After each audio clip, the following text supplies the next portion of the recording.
Hello friends, I am इम्तियाज़ अंसारी। और जैसा कि आप जानते ही हो दोस्तों कि हमारा जो कॉन्सेप्ट चल रहा था मैक्रो इकोनॉमिक्स का, theory of income and employment, और मैंने जब ये स्टार्ट किया था आज लगभग 5-6 क्लासेस हो चुकी हैं, उससे आगे का कॉन्सेप्ट है। लेकिन आज मैं कुछ ऐसा स्टार्ट करूँगा कि जिन्होंने अगर वो चीज़ें देखी नहीं है तो उनकी भी समझ में आ जाएगा। क्योंकि theory of income and employment जो है वो डिपेंड करती है दोस्तों किसके ऊपर, एग्रीगेट डिमांड और एग्रीगेट सप्लाई के ऊपर। और एग्रीगेट डिमांड के बारे में मैं ऑलरेडी डिस्कस कर चुका हूँ। जिनको पता है वो अच्छी बात है, वो आगे बढ़ेंगे, और जिनको नहीं पता तो उनको प्रीवियस क्लासेस देख कर आना पड़ेगा। आज हम बात करेंगे दोस्तों एग्रीगेट सप्लाई की। जैसे माइक्रो के अंदर पहले हम डिमांड स्टडी करते हैं, उसके बाद में सप्लाई स्टडी करते हैं, और उसके बाद में एक मार्केट इक्विलिब्रियम आता है जहाँ पर एक डिटर्मिनेशन होता है ऑफ इक्विलिब्रियम प्राइस, और वो मार्केट इक्विलिब्रियम कहलाता है। आपने माइक्रो में स्टडी किया होगा दोस्तों। आज जो theory of income and employment है ना, इसमें भी सेम ऐसे ही होता है। मैक्रो लेवल पर एग्रीगेट डिमांड होती है, मैक्रो लेवल पर एग्रीगेट सप्लाई होती है, और फिर वो दोनों जहाँ पर एक दूसरे के इक्वल होंगे तो वो होगा equilibrium level of national income and employment. तो वो 6 मार्क्स का क्वेश्चन है, वो बाद में आएगा। महा एपिसोड है वो महा एपिसोड बाद में आएगा, पहले छोटे छोटे एपिसोड को समझना है। जैसे हमने एग्रीगेट डिमांड हम पढ़ चुके हैं, शॉर्ट में आपको बता देता हूँ क्योंकि हर क्लास में बताता हूँ कि aggregate demand refers the total demand of goods and services bye all the people of an economy in a given period of time. ठीक है। और एडी के 2 कंपोनेंट्स होते हैं, सी प्लस आई, या तो कंजम्पशन या फिर इन्वेस्टमेंट। अब हम बात करेंगे दोस्तों एग्रीगेट सप्लाई की। आज जो हमारा मेन टॉपिक है ना बच्चों दोस्तों, वो आज हमारा क्या है, एग्रीगेट सप्लाई। आज हमें डिफाइन करनी है ये टर्म कि what do you mean by aggregate supply. तो सप्लाई नॉर्मली आप जानते हैं, सप्लाई का मतलब क्या होता है भाई, किसी भी चीज़ का प्रोडक्शन करना और उसको जो भी उसके बायर्स हैं उनको अवेलेबल कराना, उनको सेल करना। जैसे अगर आप जितना भी मैं आपको पढ़ाता हूँ, मैं आपको कहता हूँ कि भाई आपको अगर इन सभी थ्योरेटिकल कॉन्सेप्ट्स के आपको अगर हम नोट्स चाहिए तो आप मुझसे नोट्स ले सकते हो। तो मैं क्या हूँ, मैं नोट्स की सप्लाई करने वाला हूँ, आप मुझे कॉन्टेक्ट करोगे। तो सप्लाई का मतलब providing any commodity which is required by the consumers. ठीक है ना। तो कोई भी चीज़ जो कंज्यूमर जब कोई कंज्यूमर किसी भी चीज़ की डिमांड करेगा तो उसकी सप्लाई करना ज़रूरी है ना। तो सप्लाई का मतलब द क्वांटिटीज़ जो सेलर मार्केट में सेल करने के लिए तैयार है। ठीक है दोस्तों। But here is aggregate supply, this is not only the supply of an individual producer या firm, this is the entire supply by all the producer of an economy in an accounting year या फिर in a given period of time. ठीक है दोस्तों। अभी बताता हूँ aggregate supply का मतलब क्या हो गया। एग्रीगेट सप्लाई की बात का मतलब ये हो गया the total supply, the total supply. और सप्लाई की जगह एक चीज़ और लिखूंगा, the production, the total production. ठीक है ना। टोटल प्रोडक्शन किसका, of all goods and services, all goods and services. ठीक है जी। The total production of all goods and services by, किसने किया है, ऑल द प्रोड्यूसर्स या फिर फर्म्स। ठीक है। और कब, in a given period of time. Normally क्या होता है वो 1 ईयर। ये मैंने शॉर्ट में लिखा, डिटेल में आपको नोट्स में लिखा हुआ मिलेगा। तो एग्रीगेट सप्लाई को अगर मैं डिफाइन करूं तो it's only the total supply, the total production, the total amount, the total quantity, the total flow. कितने सारे वर्ड यूज कर दिए मैंने। हाँ दोस्तों, तो मैंने क्या कहा, the total production, the total supply, the total amount, the total flow, the total quantity of all goods and services produced by all the producer of an economy in a given period of time, and generally the given period of time is equal to 1 year, but better word is, या better जो एक line है वो क्या है कि इन a given period of time. क्योंकि हम एग्रीगेट सप्लाई को ज़रूरी नहीं है 1 ईयर में ही मेज़र करें, हम 3 month, 2 month, half yearly, quarterly भी हम उसको मेज़र कर सकते हैं। ठीक है। तो फाइनल मिला के मेरे बच्चों, एग्रीगेट सप्लाई का मतलब क्या हुआ, सप्लाई किसकी, सबकी। तो this is the supply of all the producers of all the goods and services, the total production of all goods and services. ठीक है दोस्तों। तो ये हमें पता लग गया। और सिंपल लैंग्वेज में कहें तो भाई जितने भी प्रोड्यूसर है उन्होंने जितना भी बनाया है ना, उस सब की जितनी भी क्वांटिटी है वो सब क्या है, एग्रीगेट सप्लाई है। अब किसने कितना बनाया आपको टेंशन लेने की जरूरत नहीं, ये काम है गवर्नमेंट का, वो देख लेगी कौन से सेक्टर ने कितना बनाया, आपको टेंशन नहीं लेनी। ठीक है दोस्तों। अब एग्रीगेट सप्लाई की अगर मैं दूसरी बात करूं, ठीक है, तो ये तो पहली बात हो गई। अगर मैं यहाँ पर इसकी एक दूसरी बात करूँ तो aggregate supply value of aggregate supply is equal to national income. बड़ी ज़रूरी बात है दोस्तों ये, नेशनल इनकम और जीडीपी। इस यूनिट को जब भी, और GDP which is denoted by Y, इस यूनिट को मैं जब भी आपको पढ़ाता हूं तो मैं आपको हमेशा एक बात बताता हूं कि कुछ कॉमन बातें हैं। नेशनल इनकम और जीडीपी वैसे दोनों में डिफरेंस होता है, बट इस यूनिट के अंदर national income and GDP no difference. ठीक है, नेशनल इनकम बोल दो, जीडीपी बोल दो, and which is denoted by Y the level of income, क्योंकि मैक्रो पर इनकम जो है वो देश का जीडीपी, वो नेशनल इनकम। अब मैंने क्या कहा, the value of aggregate supply is equal to national income या जीडीपी। दोस्तों वैल्यू ऑफ एग्रीगेट सप्लाई का मतलब क्या हुआ, जितनी भी गुड्स एंड सर्विसेज प्रोड्यूस की हैं प्रोड्यूसर्स ने, उनकी मार्केट वैल्यू। आप एक बार जीडीपी की डेफिनेशन को याद कीजिए। जीडीपी क्या होता है, the market value of final goods and services produce by all the producers in an economy. और वैल्यू ऑफ एग्रीगेट सप्लाई क्या है, the market value of final goods and services produce by all the producer in an economy. Same ही तो है, मतलब जितना हमने quantity में प्रोडक्शन किया है वो एग्रीगेट सप्लाई है, but its value is equal to national income. ठीक है ना, एंड विच इज या GDP and which is denoted by Y.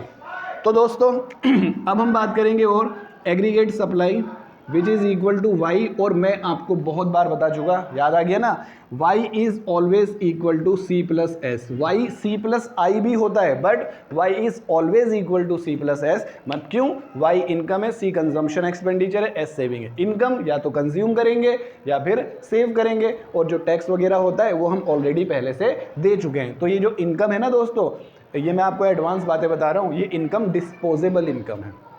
जैसे मैंने आपसे क्या कहा, इनकम इज आइदर कंज्यूम और सेव, तो बच्चे के दिमाग में बात आई होगी, यार इनकम को खर्च करेंगे या सेव करेंगे, टैक्स भी तो देना है, टैक्स ऑलरेडी पेड। तो ये जो इनकम है ये टैक्स के बाद है, और टैक्स के बाद जो इनकम होती है वो क्या कहलाती है, दैट इज डिस्पोजेबल इनकम। ठीक है, तो ये डिस्पोजेबल इनकम है, जो खर्च करेंगे या सेव करेंगे, तो Y is equal to C plus S. तो दोस्तों ऐसे ही जब मैंने आपको एग्रीगेट डिमांड पढ़ाया था तो उसके मैंने आपको दो कंपोनेंट्स बताए थे, C plus I. Aggregate supply which is equal to Y and is equal to C plus S, ये उसके कंपोनेंट्स है। सी कंजम्पशन ऑलरेडी स्टडी कर चुके हैं हम सब कुछ, सेविंग के बारे में भी सब कुछ स्टडी कर चुके हैं। अब मेरे बच्चों यहाँ पर एग्रीगेट सप्लाई की बात, अब एग्रीगेट सप्लाई के डायग्राम की बात आएगी। यहाँ पर बात आएगी किसकी, डायग्राम की। देखो मैं आपको एक बात बताता हूँ, एग्रीगेट सप्लाई का जो डायग्राम होगा वो कैसा होगा। एग्रीगेट सप्लाई का जब आप डायग्राम बनाएंगे तो आपके पास एक्सिस, तो you have two axis, X and Y. तो एक्स पर जीडीपी आप रखोगे, लेवल ऑफ इनकम, और यहाँ पर आप क्या रखोगे, एग्रीगेट सप्लाई। यहाँ पर आप प्रोडक्शन भी लिख सकते हो क्योंकि aggregate supply is equal to production, लेकिन आप अलोन जब अकेले एग्रीगेट सप्लाई का कर्व बनाओगे तो आप यहाँ पर क्या लिखोगे, एग्रीगेट सप्लाई। दोस्तों एक बात देखो, वाई एग्रीगेट सप्लाई किसके इक्वल है, वाई के इक्वल। याद करो मैंने आपको सेकंड क्लास के अंदर ही आपको समझाया था कि वाई जब भी हम शेड्यूल बनाते हैं तो वाई हम स्टार्ट करते हैं 0, और उनके बीच का जो गैप है ना इस तरीके से इक्वल लेकर हम चलते हैं, याद है ना। और नहीं याद है जिनको, और जिन्होंने प्रीवियस वीडियो नहीं देखी तो भाई वो अब याद कर लें कि जब हम लेवल ऑफ इनकम जीडीपी लेकर चलते हैं ना तो ऐसे लेकर चलते हैं 0, 100, 200, 300, 400, 500। फिर इसमें कुछ कंजम्पशन होता है, फिर वाई में से सी माइनस करते हैं, ऐसा आ जाता है। इसमें कुछ कंजम्पशन होता है तो वाई में से सी माइनस करेंगे, ऐसा आएगा। और मेरे दोस्तों अगर मैं एग्रीगेट सप्लाई अगर फाइंड आउट करना चाहूँ तो मुझे इन दोनों को क्या करना पड़ेगा, ऐड करना पड़ेगा। ऐड करके मैं जानबूझ के यहाँ पर एग्जाम्पल नहीं दे रहा आपको, क्यों, ऑलरेडी मैं आपको सिखा चुका हूँ। और दूसरी बात ये है कि शेड्यूल से एग्ज़ाम में नहीं आती, शेड्यूल तो हम आगे भी बढ़ाएंगे, मेन हमारा डायग्राम समझना है। डायग्राम के लिए मैं आपको शेड्यूल समझा रहा हूँ, ठीक है दोस्तों। तो वाई सी एस इनको ऐड करेंगे तो एग्रीगेट सप्लाई, और देखो ना एग्रीगेट सप्लाई किसके इक्वल आ जाएगा, वाई के, मतलब Y is equal, A S is equal to किसके हो जाएगा, वाई के। तो मैं आपको ये बताना चाह रहा हूँ कि वाई का डायग्राम एग्रीगेट सप्लाई के इक्वल होगा, और वाई 0 से शुरू है तो एग्रीगेट सप्लाई भी कहाँ से स्टार्ट होगा, 0 से। दूसरी बात, क्योंकि जैसे अब y तो as के बराबर होगा ना, तो 0 पर ये 0 होगा, 100 पर 100, 200 पे 200, 300 पे 300, 400 पे 400, सेम डिजिट होंगे, ये सेम है, इक्वल है, सेम है। तो डायग्राम अपवर्ड जाएगा और बिल्कुल बीच से जाएगा और यहाँ पर 45 डिग्री का एंगल बनाते हुए जाएगा। तो याद रखना, aggregate supply is always 45 degree curve which passes through origin, और बढ़ेगा क्योंकि हर लेवल पर इनकम का लेवल बढ़ता जाता है, और सेम रेट से, क्योंकि ये दोनों इक्वल है, प्रोपोर्शनेटली है, ठीक है। और y को आप इस तरीके से भी डिनोट कर सकते हो, y is equal to C plus S, क्योंकि y को हमेशा किससे बराबर रखते हैं, c प्लस एस, और यही y कर्व किसके इक्वल है, this is also equal to aggregate supply. समझे दोस्तों। तो ये हमारा एग्रीगेट सप्लाई का आज एक टॉपिक था हमारा। एग्रीगेट सप्लाई दूसरी टर्म है, मेन टर्म है जो मैंने आपको बता दी। और दोस्तों मैं आपको कुछ एडवांस बातें बताता हूँ। देखो ये जो हम theory of income and employment पढ़ रहे हैं ना, ये हम मॉडर्न थ्योरी पढ़ रहे हैं। क्लासिकल थ्योरी में सप्लाई को बेस बनाया था, डिमांड के ऊपर ज़्यादा कोई जोर नहीं दिया था। बट ये जो मॉडर्न थ्योरी है, जो आपके थ्योरी है, इसमें क्या है, सप्लाई खत्म, मेन फोकस किस पे दिया, डिमांड पर। आपने अगर रेगुलर क्लासेस लिए तो मैं आपको याद दिलाता हूँ, एग्रीगेट सप्लाई ओनली 15 मिनट में ख़त्म हो गया, और एग्रीगेट डिमांड के लिए 5 क्लासेस लगी हैं, समझे ना। तो वो 5 क्लासेस के बराबर ही है, बस इतना है। और अभी भी एग्रीगेट डिमांड के बारे में कुछ और बताऊंगा, मगर aggregate supply GDP, aggregate supply सारा प्रोडक्शन, जीडीपी नेशनल इनकम, एक ही प्रोपोर्शनेटली डायग्राम है, और सी प्लस एस इसके 2 कंपोनेंट्स होते हैं दोस्तों, ठीक है ना। एग्रीगेट सप्लाई के बारे में इतना ही समझना है। और क्योंकि ये प्रोपोर्शनेटली इंक्रीज होती है, तो जीडीपी से इसका प्रोपोर्शनेटली डायरेक्ट रिलेशन है, डायरेक्ट प्रोपोर्शनेटली रिलेशन, ठीक है दोस्तों। इनको नोट डाउन कर लेना, क्योंकि अभी मैं एग्रीगेट डिमांड का एक छोटा सा पॉइंट और बताऊंगा, और उसके बाद हम फिर क्या करेंगे नेक्स्ट क्लास में, the equilibrium level of aggregate demand and aggregate supply.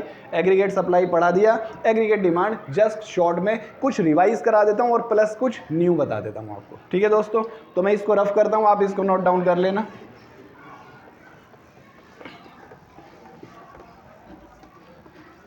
Aggregate demand के बारे में जैसे मैंने अभी आपको बताया कि मैक्रो लेवल पर एग्रीगेट डिमांड का मतलब क्या है, एग्रीगेट डिमांड का मतलब है the total demand of goods and services. लोगों ने कितने गुड्स एंड सर्विसेज की डिमांड की, ठीक है। मगर पता कैसे लगेगा, पॉसिबल ही नहीं है फाइंड आउट करना। तो उसका एक तरीका है ना, क्या, कि वेन एवर वी डिमांड, तो we want to spend some money on goods and services, ठीक है ना। जब भी हम डिमांड करेंगे तो गुड्स एंड सर्विसेज पर स्पेंड करेंगे। आप मार्केट गए, मान लो 15,000 आपके पास है, आप मार्केट गए, ठीक है। आप मार्केट में आपने बहुत सारी चीज़ें परचेज़ की, खाना पीना, रेंट वेंट, आने जाने का फेयर वगैरह दिया, सॉरी, तो वो आपने सब दिया, खर्चा हुआ। अब जैसे आप वापस आते हो, आप ये देखना चाहते हो कि आपने कितनी गुड्स एंड सर्विसेज की डिमांड की। तो 2 तरीके हैं, या तो जो आप लाए हो उसको काउंट कर लो, लेकिन अब उसमें आपने जो ऑटो का फेयर है वो तो काउंट नहीं किया ना, वो तो ऑटो तो नहीं लाए, लेकिन स्पेंड तो है ना, तो आपने वो भी यूज़ किया है। तो आप क्या करो, या तो गुड्स एंड सर्विसेज को काउंट कर लो, या अपना एक्सपेंडिचर कर लो। हाँ जी, 15 ले गए थे, 5 बचे, मतलब आपने 10,000 की गुड्स एंड सर्विसेज की डिमांड की, क्योंकि वो गुड्स भी हो सकती हैं, सर्विसेज भी हो सकती हैं। अब ऑटो से आप गए तो सर्विस है ना, परचेज तो करके नहीं लाए। एग्रीगेट डिमांड मैं आपको डिटेल में बता चुका हूँ, is equal to aggregate expenditure, और A is equal to C plus I, C for consumption, aggregate demand is equal to aggregate expenditure. देखो अभी एग्रीगेट सप्लाई बढ़ा था जो नेशनल इनकम के बराबर था, और डिमांड एक्सपेंडिचर के बराबर है, अपोजिट है, बिल्कुल ध्यान रखना, बड़ी इंपॉर्टेंट बात है। और ये किसके बराबर, सी प्लस आई, वो किसके बराबर था, सी प्लस एस। दोनों में सी कॉमन है, आई और एस अलग अलग है। सी कंजम्पशन के बारे में पढ़ चुके। अब यहाँ पर मुझे आपको इस इन्वेस्टमेंट के बारे में कुछ बताना है मेरे दोस्तों। जब मैंने आपको नेशनल इनकम पढ़ाई थी तो उसके अंदर भी मैंने आपको इन्वेस्टमेंट पढ़ाया था, और अलग से एक स्पेशल क्लास मैंने इन्वेस्टमेंट की लगाई थी। 4 तरीके के इन्वेस्टमेंट मैंने आपको बताए थे। मैक्रो इकोनॉमिक्स में जितनी भी यूनिट्स है सब में इन्वेस्टमेंट आएगा, सिर्फ एक यूनिट को छोड़कर, वो मैं आपको नहीं बताऊंगा, खुद ढूंढ लेना। इन्वेस्टमेंट की बहुत सारी डेफिनेशन है, there are different types of investment in each unit, ठीक है ना।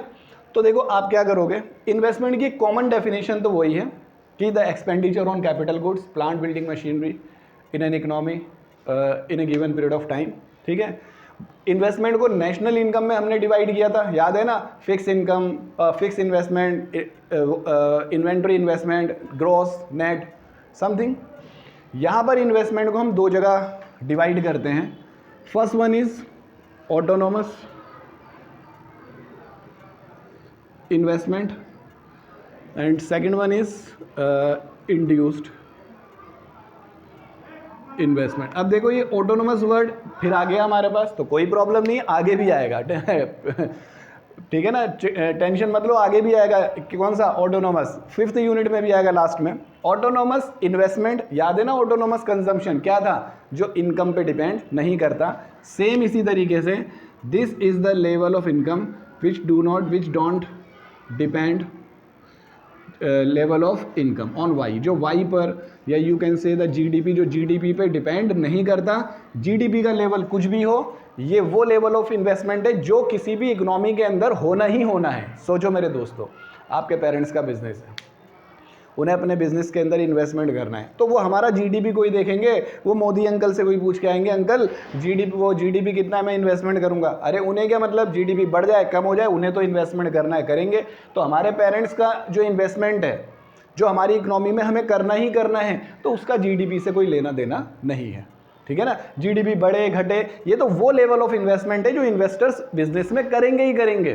ठीक है ना, और याद रखना इट इज ऑलवेज कांस्टेंट। तो इसीलिए, क्योंकि इसको कांस्टेंट एज्यूम किया जाता है, क्यों, क्योंकि हम ये मानकर चल रहे हैं कि भाई इस इकोनॉमी के लोग इस ड्यूरेशन के अंदर इतना तो इन्वेस्टमेंट करेंगे ही करेंगे, whether the level of GDP high और लो, कुछ भी हो। ठीक है ना, तो ये वो इन्वेस्टमेंट है। अच्छा, जब आप मेरे नोट्स में देखोगे तो आप इसमें लिखा हुआ देखोगे कि it doesn't induce by the rate of profit and the rate of income. मैंने प्रॉफिट भी लिखा हुआ है, इनकम ही हमारी एक प्रॉफिट का फॉर्म है, या profit is a form of income भी कह दो, तो कोई प्रॉब्लम नहीं है। मेन वर्ड क्या है, इनकम से है, जीडीपी पे, जीडीपी से कोई लेना देना नहीं है, ये इकोनॉमी में होना ही होना है, चाहे कुछ भी आ जाए, सुनामी आ जाए, समझे ना, कोविड-19, 2021 सब आ जाए, वो इन्वेस्टमेंट तो होना ही होना है, फिक्स होता है हमेशा। डायग्राम की बात करें ना इसकी, तो इसका डायग्राम कुछ यूँ आएगा, देखो छोटा सा डायग्राम बनाता हूँ, यूँ एक लाइन फिक्स हो जाएगी, ये आई, ये इन्वेस्टमेंट का अमाउंट फिक्स है, और यहाँ पे क्या हो जाएगा, लेवल ऑफ जीडीपी। अब जीडीपी वाई से बढ़कर y1 हो जाए या कम होकर y0 हो जाए, ये इन्वेस्टमेंट तो अपनी जगह फिक्स रहेगा। 1 मार्क्स की डेफिनेशन आती है बट यूजफुल है। इंड्यूस का मतलब क्या है हिंदी में, प्रेरित। तो इट डिपेंड्स, ये डिपेंड करेगा भाई, ये डिपेंड्स करेगा किसके ऊपर, वाई के ऊपर, और कौन सा रिलेशन होगा, पॉजिटिव। जैसे जैसे इनकम की पॉसिबिलिटी बढ़ेंगी तो ये वाला जो इन्वेस्टमेंट है ये भी ऑटोमेटिकली क्या होगा, बढ़ेगा। ये वो वाला है जैसे शेयर मार्केट में होता है, हाँ भाई इनकम के बढ़ने की पॉसिबिलिटी है, प्रॉपर्टी में होता है, सिक्योरिटीज़ के अंदर होता है, गोल्ड वगैरह परचेज करते हैं, फॉरेन करेंसी परचेज करते हैं, देखते हैं हाँ भाई इनकम मिलेगी, इनकम बढ़ेगा, प्रॉफिट होगी तो बढ़ा देते हैं, और कम होने की पॉसिबिलिटी होती है, कम हो जाता है, तो ये भी इन्वेस्टमेंट है। बट नेशनल इनकम डिटर्मिनेशन या इस यूनिट के अंदर अब आपको ध्यान रखना है कि जब भी हम theory of income and employment पढ़ते हैं, जब हम एग्रीगेट डिमांड की बात करते हैं, और उसमें जब भी हम आई की बात करेंगे ना, तो वो आई कौन सा होगा, ऑटोनोमस होगा। वो आई कौन सा होगा, ऑटोनोमस, जो हमेशा क्या होगा, फिक्स होगा। इंड्यूस, मैंने नोट्स में लिखा हुआ है, it is generally done by the private sector, not always done by the private sector, हमेशा नहीं करते ये, जनरली नॉर्मली प्राइवेट लोग ही ऐसा करते हैं ना, कि गोल्ड के रेट बढ़ने लगे या प्रॉफिट की पॉसिबिलिटी हो, फॉरेन एक्सचेंज रेट में चेंजेस हो, प्रॉपर्टी है, शेयर मार्केट है, तो वो उन पे करते हैं। लेकिन ये कौन सा है भाई, ये तो होना ही होना है, तो इसीलिए मैक्रो की बात चल रही है, तो हम उस बड़े वाले को बेस मानेंगे, और इसमें गवर्नमेंट का भी है और प्राइवेट सेक्टर सबका इन्वेस्टमेंट है जो इकोनॉमी में होना ही होना है। समझे दोस्तों। अब मैं एक छोटी सी बात बता के आज की क्लास ख़त्म करता हूँ। मेरे दोस्तों, जब मैंने आपको शुरू में एग्रीगेट डिमांड पढ़ाया था जो AE के बराबर था, जो C+I थी, हम इसकी शेड्यूल बना सकते हैं। आप इसकी शेड्यूल बनाना, आप इसकी स्केड्यूल यहाँ पे बना देना, मैं आपको हिंट देता हूँ, उसी तरीके से प्रॉपरली आप बनाना। नेक्स्ट क्लास में हम उसको पूरा भी करेंगे। देखो याद होगा आपको Y, तो Y मैंने क्या लिखा था, 0, 100, ऐसे करते करते कहाँ तक, 500 या 600 तक। फिर C 0 पर कितना माना था, 40, फिर क्या किया था, 80% इंक्रीज़ किया था, 120, ऐसे करते करते। अब बात आती है, अगर मुझे AD चाहिए, अगर मुझे AE चाहिए, तो मुझे C के साथ चाहिए I। अब I कौन सा, ऑटोनोमस, ये वाला जो हमेशा क्या होता है, फिक्स, जो हर लेवल पर क्या होगा, फिक्स। ठीक है ना, तो मैं यहाँ पर एक काम करता हूँ, मैं यहाँ पर इसको, ठीक है ना, इसको मैं यहाँ पर एक काम करता हूँ, 80 रुपीज़ पर मैं इसको 80 पर मैं इसको फिक्स मान लेता हूँ, तो 80 पर सब जगह क्या हो जाएगा, फिक्स। और अब आप इन दोनों को ऐड करके, C+I को ऐड करके क्या आ जाएगा आपका, AD which is equal to A + C+I। समझे ना दोस्तों। और जब आप इसके डायग्राम की बात करोगे ना, तो मैं डायग्राम भी शॉर्ट में बताता हूँ, आप बनाकर देखो, उसको नहीं आए प्रॉब्लम हो तो मुझसे पूछना। देखो याद करो, सी जो डायग्राम है मैं आपको सेकंड क्लास में समझा चुका, थर्ड में। सी इस तरीके से होता है, कंजम्पशन, जीरो से यहाँ स्टार्ट होता है। सी में क्या ऐड कर दिया, आई भी क्या है, फिक्स है, एक फिक्स अमाउंट सी में ऐड कर दिया, सी में एक फिक्स अमाउंट ऐड कर दिया, वैल्यू बढ़ गई तो कर्व ऊपर से स्टार्ट होगा, और क्योंकि एक फिक्स अमाउंट है तो बिल्कुल इसी के पैरेलल होगा, एडी आ जाएगा सी प्लस आई, ये इसका डायग्राम हो जाएगा एडी का। आप देखोगे नोट्स के अंदर अलग से क्वेश्चन मैंने मेंशन किया हुआ है, explain the concept of aggregate demand. और अगर जिन बच्चों ने स्टार्टिंग से क्लासेस लिए तो उनको याद होगा इस यूनिट की पहली क्लास में मैंने यही स्टार्ट किया था, और यहाँ छोड़कर मैंने कहा था ये बाद में आएगा, आज आ गया ना। एक सीरियल है मेरे दोस्तों, मैं हमेशा कहता हूँ इकोनॉमिक्स कभी 5-10 मिनट में नहीं पढ़ सकते आप, कि 5 मिनट की वीडियो देख ली, 10 मिनट की वीडियो देख ली, 1-1 घंटे की वीडियोज़ है मेरी। लेकिन अब क्या है भाई, जनरेशन के अकॉर्डिंग छोटी छोटी वीडियो बनानी पड़ती हैं, वो भी लंबी हो जाती हैं, जब तक डिटेल में नहीं समझाओ मज़ा नहीं आता, बात समझे ना। तो इसीलिए आपको थोड़ा, अगर आपको स्टडी करना है अच्छे से, तो 5-10 मिनट की वीडियो वगैरह देखना छोड़ के थोड़ा कम से मिनिमम 20 मिनट्स एक छोटे टॉपिक के लिए, और एक फुल टॉपिक के लिए मिनिमम 30 मिनट की आप वीडियो देखा करें। ज़रूर आप किसी की भी देखें, मेरी देखें तो मुझे लाइक भी क्या करो, सब्सक्राइब भी क्या करो। तो दोस्तों एग्रीगेट डिमांड, एग्रीगेट सप्लाई पढ़ लिया। नेक्स्ट क्लास में इक्विलिब्रियम करेंगे, 100% 6 मार्क्स का क्वेश्चन, या तो थ्योरी में या फिर न्यूमेरिकल में। तैयारी कर लेना, महा एपिसोड है वो वाला, समझे, महा एपिसोड जानते हो ना, पुराने सारे एपिसोड का जो रिजल्ट होता है वो सब उसी में आता है। अभी तक जो पढ़ा है वो सब उसके अंदर आएगा, इसीलिए उस क्लास को देखने से पहले नेशनल इनकम डिटर्मिनेशन आप इन सबको अच्छे से रिवाइज करें, उसमें 6 मार्कर ही आओगे, समझे ना दोस्तों। तो आज के लिए इतना ही दोस्तों, फिर नेक्स्ट क्लास में फिर आपके सामने आता हूँ मैं एक बार फिर से। Thank you very much.